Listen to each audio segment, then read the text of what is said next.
Good morning. Hi, everybody. It is just me, Lisa, from the Monday Morning Cooking Club, alone today in my kitchen. Actually, not alone. I shouldn't say that. I have got Bibi here to help us. Remember last week when we did which one did we do with you now? I can't even remember what happened last week. The chicken soup. The chicken soup. Bibi was the assistant chicken soup helper, and today she wants to remain behind the camera.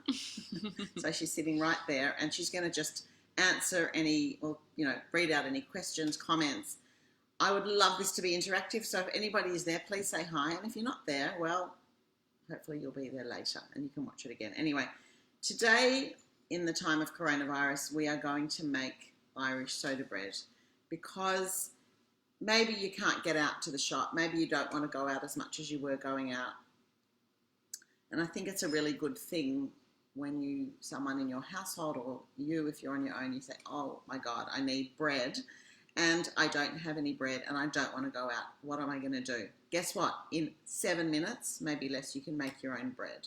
So my chatting will be maybe 5 minutes or 10 minutes. As you know, I love a good chat, and this isolation is limiting my chat. So here we are, ready to chat. But the actual making of it is super, super quick. So let's start with the Irish soda bread. This recipe, I should tell you, is from our third book, this one with us on the cover. It's always about the food. And the recipe comes from a gorgeous woman who originally was from Ireland. If you've got the book, you should read her story, Myrna. And hi, Myrna, if you're watching. It was great. We saw Myrna a few weeks ago at the one event we did in Melbourne before we cancelled our tour. And it was so great to see Myrna. And Myrna's daughter, Mish, who's equally gorgeous, is in our new book with her brown sugar nutties. And that's a great recipe we've just put on the website as well. So, okay, what you need for Irish soda bread is as follows. 450 grams or 3 cups of plain flour. And yes, you can use wholemeal flour. Yes, you can use any sort of flour you like. You just have to watch whether it sucks up too much liquid when you mix it. Plain flour probably will suck up the least. So let's start with that. 450 grams. It's a very complicated recipe. I hope you're ready, okay? Flour. Esther salt. says hi. Oh, hi Esther. Good to see you. I think Esther's a very big fan, and I should own up that Esther's my sister, and Esther's in Melbourne. Esther, by the way, is one of the best, if not the best, challah maker that I know. And since our first book came out in 2011, Esther has been baking the most beautiful challahs every week. So, hey Esther. Okay, and hey Jenny, thank you. Nice to see you, and thank you. I'm glad you love our work. We love doing it, and I hope that we're making some people happy and, make their kitchens full of delicious things. Okay, salt. Sugar, 1 teaspoon. The recipe says caster sugar, but you can use white sugar if you prefer. If you don't want sugar, you can leave it out as well. And 1 teaspoon of baking soda. This is bicarb soda. It's just the standard supermarket bicarb, and this is the essential ingredient. And these are all pantry staples. You'll always have these things in your pantry. And the other ingredient, which is the thing you may not have, is buttermilk. Easily available from the supermarket. I know things are a bit hard at the moment to get. So if you don't have buttermilk, which is the number 1 ingredient for this recipe, there are options. So the option number 1 is to get 1 tablespoon of 1.5 tablespoons of lemon juice or white vinegar, put it in a jug, and then fill up to 350 mils with regular milk. So you're in effect making your own buttermilk. You can also substitute yogurt, of course, natural unsweetened yogurt. I am going to measure now 350 mils in here. The thing you've got to learn about buttermilk is that you've got to shake it, because it separates and it gets thick at the bottom. So if you don't shake it, it's not going to be ideal. So a bit of a shake. Is it called soda because of the bicarb soda? Yes, exactly. Yes. And I guess, and I don't know why, Myrna is Irish, Okay. and it comes from her heritage. And I think this is a very typical bread that is made in Ireland by Irish people and has been done so for generations. So buttermilk, 350 mils, which is 1 2/3 metric cups if you're going by cups. But I really like these jugs, and we always have to get down at the eye level of the jug to make sure that it's right on 350. Smart. Yeah, I think I've got to drop too much. Okay. Susie says good morning. Good morning, Susie. Thanks for joining. I hope that somebody's cooking along with us and making soda bread so that in 10 minutes they will have a loaf ready to put in the oven. But if not, that's okay. You can watch it later, as I said before. All right, so now let's go on. What we're going to do is now sift the dry ingredients. So we've got 450 grams of flour in here. Baking soda goes in there, bicarb. Salt goes in here as well.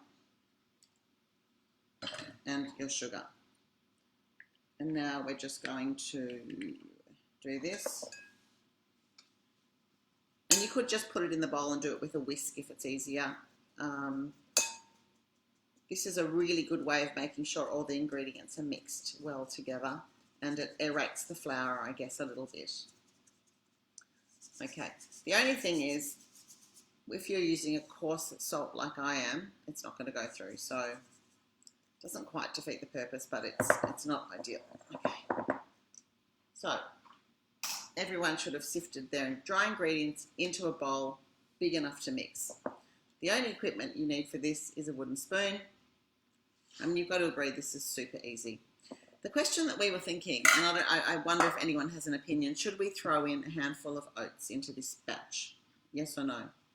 Would anyone like to offer an opinion on that? All right, Bibi, what do you think? Oats or no oats? I think oats. Yeah, I think oats too. So I'm going to take a handful of oats, or a scoopful, since we don't do handfuls anymore. Okay, oats in. I don't know what it will do to it, but let's find out.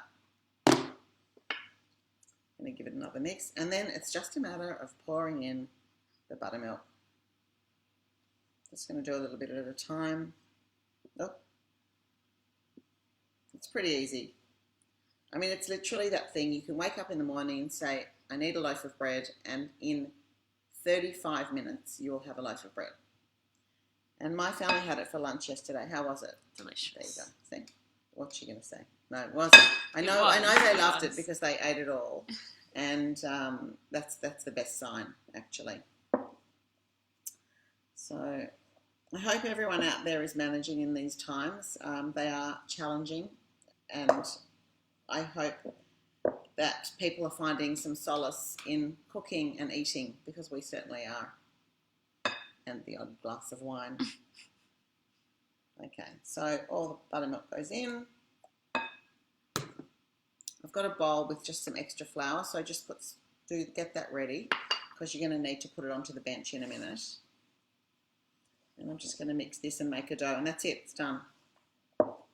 Like, honestly, can you tell me a simpler recipe than this? To me, it's the easiest thing in the world. And it's super delicious, you'll see. Okay, so that's it.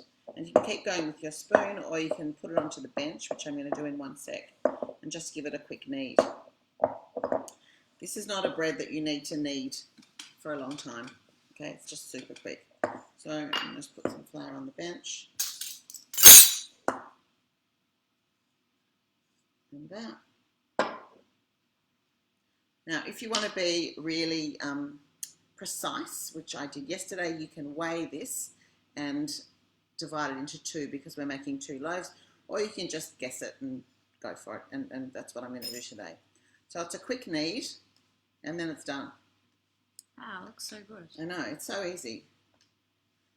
So I'm just trying to make it a little bit smooth. It's not a smooth thing, it's a rustic loaf, and I don't think you need to worry about that. So let's cut it in half. A knife would be good.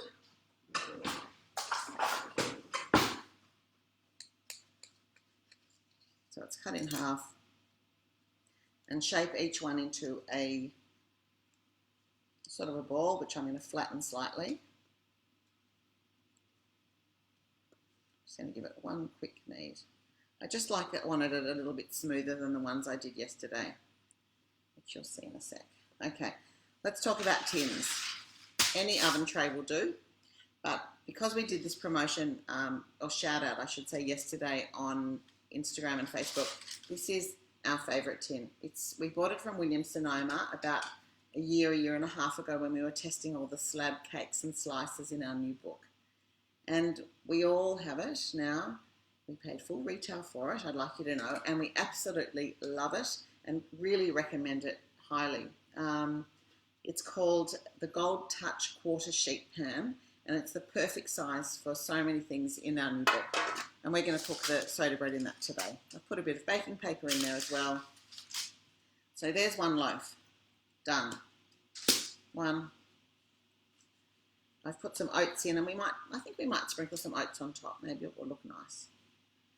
I'll report back on what the oats taste like. Okay. Actually, you know what? I quite like that floured top as well. Sort of has that damper vibe. Okay, that's it. Would you mind opening that for me and just grabbing some oats?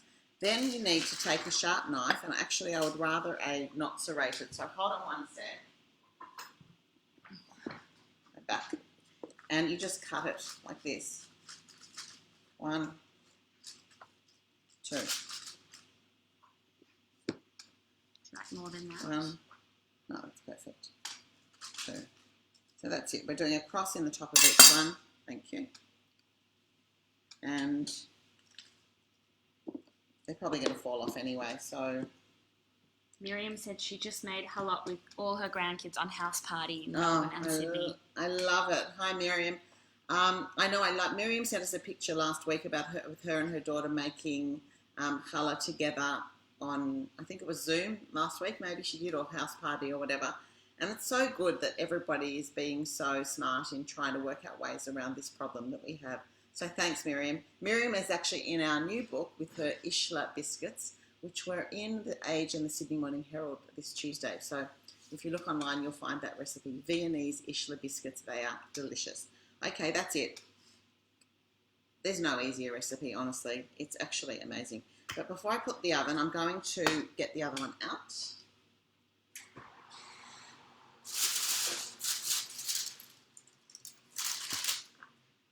And I'm going to put this one in. So the oven, I should have told you, needed to be preheated to 220, which you probably didn't do because I never told you. Sorry. So 220 oven.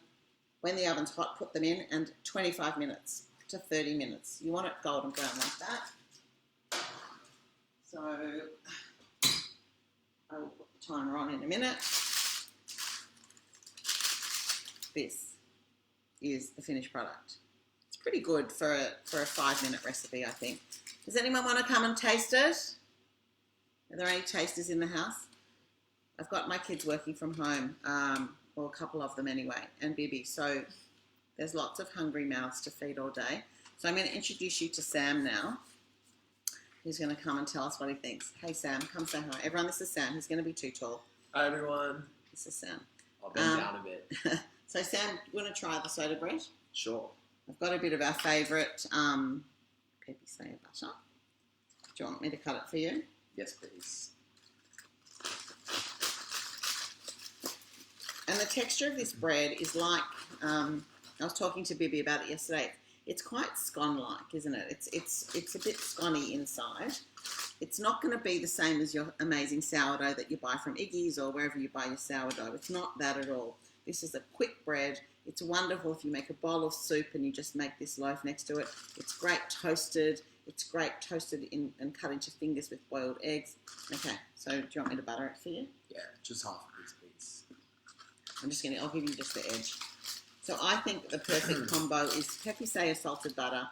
Do you want me to feed it to you? No, so There we are. You take it. There we are. Thank you. Sorry, it's not very well. So that's it. Well, we see what Sam thinks. You're going to eat and tell everybody what you think. It's very good. So that's it from me. I hope you enjoyed the soda bread cook along, and I hope you make it. And if you do, please post it on Facebook or Instagram and tag us because we'd absolutely love to see it. Okay, a few things I've got to talk about. One is Pesach. Okay. So some of you who do celebrate Passover, you know it's literally around the corner. We have loads on our website, which is mondaymorningcookingclub.com.au. Loads of recipes for free, loads of guides for our books, which I hope you all have. There's still time if you want to buy the book today through our website. I will make sure it's posted out this afternoon. I promise you that if you order it before 3 p.m. Sydney time. if you wanted to inscribe to someone, very happy to do it, but you've got to order by 3 p.m. So you've got nearly 4 hours to do that. The other thing is, I was thinking of doing a cook along. We mentioned it last week, to do gefilte fish with me on Tuesday. And I think there are probably about 4 people interested. And I think I'm going to do it for 4 people even, because I've never made it for my family. I've made it in the testing process because it is in our second book. But I'm going to make it for my family, and I've got the ingredients. So if you are interested, send us a message just so I can make sure you know all about it. Is there anything else I need to tell you? I think that's it for the moment. I just really hope that you can all immerse yourselves in cooking and in eating and in feeding yourself and whoever is with you in your household. And I think that it's a time when we can all enjoy doing something like this with our hands, like even if it's just kneading a loaf of bread for 3 minutes. But there are so many amazing recipes in our new book using yeast that require kneading and hands-on and then time for it to rise. And I think now more than ever in the history of our lives, that's one thing we do have, and that is time. As long as you can find the yeast and the flour, it'll all be good. Anyway, so lots of love from me and from all the Monday Morning Cooking Club girls. We wish everyone out there all the best. Just lay low and stay healthy and keep on cooking. So thanks all. Signing off from now. Thanks, Bibi.